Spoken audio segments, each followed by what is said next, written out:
కడప జిల్లా బద్వేలు పట్టణంలో పూలే ఆశయ సాధన సమితి చైర్మన్ బద్వేలు గురుమూర్తి ఆధ్వర్యాన సంత్ గాడ్గే బాబా 148వ జయంతి కార్యక్రమం నిర్వహించారు. ముందుగా గాడ్గే బాబా చిత్రపటానికి పూలమాలలు వేసి ఘన నివాళులర్పించారు. ఈ సందర్భంగా గురుమూర్తి మాట్లాడుతూ గాడ్గే బాబా మహారాష్ట్రలోని అమరావతి జిల్లా షెన్ఘౌ అను గ్రామంలో ఒక అత్యంత వెనుకబడిన రజక కులంలో జన్మించి జీవితాంతం ఒక మట్టి చిప్ప చీపురుకట్ట చేతపట్టి గ్రామాల్లో ఎక్కడ చెత్తా చెదారం మురికి కనిపించినా కూడా స్వయంగా వెళ్లి శుభ్రం చేసి మనస్సును దేహాన్ని శుభ్రంగా ఉంచుకోవాలని బోధించేవాడు. స్వచ్ఛతను పరిశుభ్రతను కలిపి ఒక ఉద్యమ సేవా కార్యక్రమంలా చేపట్టి తన కీర్తనలతో ప్రజలను చైతన్యపరిచాడు. బాబా నిరక్షరాస్యుడు అయినప్పటికీ మహారాష్ట్రలో 141 విద్యా సంస్థలను నెలకొల్పాడు. పీడిత వర్గాల్లో అజ్ఞానపు చీకట్లను తరిమేసి నూతన చైతన్యాన్ని వెలిగించేందుకు జ్యోతిలా పనిచేసిన దార్శనికుడు. సహపంక్తి భోజనాలు, అందుల వికలాంగులకు కుష్ఠరోగుల సేవలు చేసిన గొప్ప మానవతావాది. సమాజాన్ని మూఢనమ్మకాల నుంచి విముక్తి కలిగించడానికి కృషి చేసిన సంఘ సంస్కర్త. ప్రపంచ మేధావి డాక్టర్ బాబాసాహెబ్ అంబేద్కర్ గాడ్గే బాబా సామాజిక సేవలను చూసి ప్రశంసించి గురువుగా చెప్పుకున్నాడు. అంబేద్కర్ నిమ్మజాతుల దేవుడని చాటి చెప్పిన దార్శనికుడు.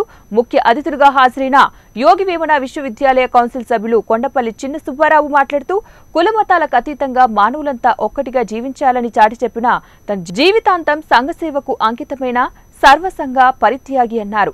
అందరం కూడా ఆయన ఆశయాల సాధనకు కృషి చేయాలని పిలుపునిచ్చారు. అనంతరం బాబా జీవిత చరిత్ర కరపత్రాలను పంపిణీ చేశారు. ఉపయోగపడేటట్టు చేస్తానని ఆయన దేశం మీదకి వచ్చాడు. ఆయన వచ్చేటప్పుడు ఇంటిలో తీసుకున్నాడు ఒక ఖాళీ మట్టి కుండ, ఆ తర్వాత ఒక పరక చేత పట్టుకున్నారు. అటువంటి వ్యక్తి ఈయన వచ్చేసి ఈయన చేసే మంచి పనులు చూసి ఈయన గాంధీ గారు తన ఆశ్రమానికి పిలిపించుకున్నారు. అలాగే ఈయన వచ్చేసి ఇంకొకటి కూడా ఈ పొద్దు మన ప్రధానమంత్రి నరేంద్ర మోదీ గారు చేసింది ఏంటంటే ఆయన భావనను తీసుకొని మనకు స్వచ్ఛ భారత్ అని ప్రశాంతంగా ఆయన పేరు పెట్టి ఇప్పుడు భారతదేశం అంతయు అందరూ సుఖ సంతోషాలతో ఆరోగ్యంగా ఉండాలని ఆ కార్యక్రమాన్ని ఈయన జయప్రదంగా చేస్తున్నారు. కాబట్టి ఈయన గురించి చెప్పాలంటే చాలా ఉంది. అంబేద్కర్ గారు ఈయనను గురువుగా భావించారు.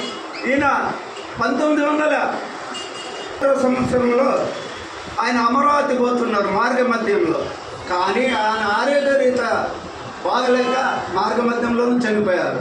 అయితే అంతకుముందే ఈయన శిష్యుల్లో ఉన్న అంబేద్కర్ సార్ కూడా కొద్ది రోజుల ముందు ఆయన చనిపోయాడు.